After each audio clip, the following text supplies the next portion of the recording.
வணக்கம். GS astrology Gautham Dineshkumar நண்பர்கள். மூணு எனும் குரு. நம்ம எண் வரிசையில் கிரகங்களை பற்றி பார்த்துருக்கோம். அதில் மூணுங்கிறது நம்ம குரு குறிக்கக்கூடியது. சரிங்களா? 3ஆம் தேதி பிறந்தவர்கள் 3 கூட்டுத்தொகையாக வர்றது உங்கள் டேட் ஆஃப் பர்த், உங்கள் வண்டி நம்பர், உங்கள் மொபைல் நம்பர், உங்கள் அக்கௌண்ட் நம்பர், உங்கள் வீட்டு டோர் நம்பர், இதெல்லாம் 3ஆக வருது அப்படின்னா குருவோட ஆதிக்கத்தில் நீங்கள் இருக்கிறீர்கள். குரு வலுத்த ஜாதகம் என்று நீங்கள் எடுத்துக்கொள்ளலாம். சரிங்களா?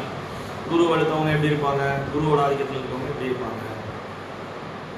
எதாக இருந்தாலும் ஒரு ஸ்ட்ரைட் ஃபார்வர்ட், நீதி, நேர்மை, நியாயம், கொஞ்சம் ஏமாளித்தனமாக இழிச்ச வயதமாக இருக்கிறது, எதாக இருந்தாலும் விட்டு கொடுத்து போகிறது, மன்னிச்சு அனுசரித்து போகிறது, சரி போனால் போது பாவம் அப்படின்னு சொல்லி ஒரு மன்னிக்கும் குணம் கொண்ட ஒரு கிரகம் தான் குரு. 3ல் பிறந்தவங்க மேக்சிமம் இந்த குணாதிசயங்களை